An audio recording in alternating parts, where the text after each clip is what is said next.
Now, I spent a lot of time talking about the achievement gap, and part of the reason why this is so important is because when we are thinking about the bias that exists in Rolling Acres public schools, you need to think about when they were coming up with possible solutions to address the achievement gap and the public outcry that came about from what Lewis McCoy refers to as the squeaky wheels.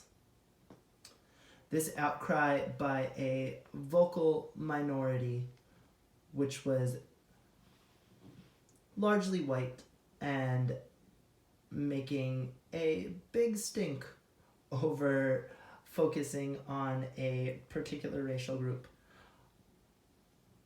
Although they were trying to create positive change for this racial group,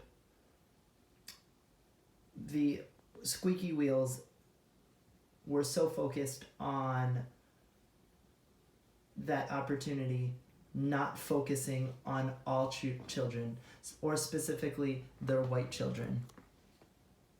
And so the squeaky wheels railed and made their voices heard in a way that was able to create change.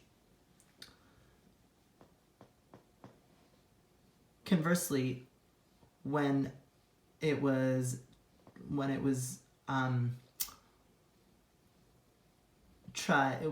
they tried to hear the voices of the black families when addressing the achievement gaps, specifically trying to hear the voices of low-income black families, these resources were almost non-existent. Not that their voices didn't exist, but the school district didn't take the time to hear them.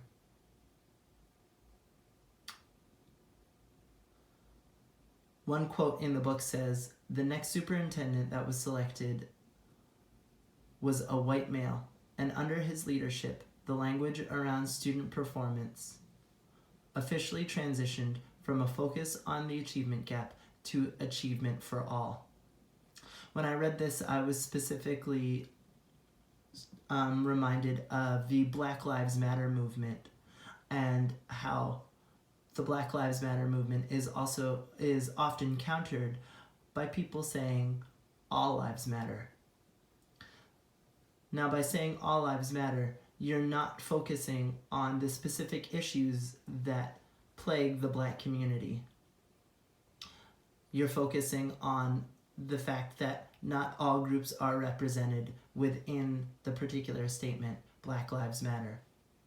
But as we know, Black Lives Matter is specifically meant to focus and draw attention to the places where black lives don't seem to matter. And the intention is to make people understand the worth of these important community members. All of this is washed away every time somebody counters with, no, all lives matter.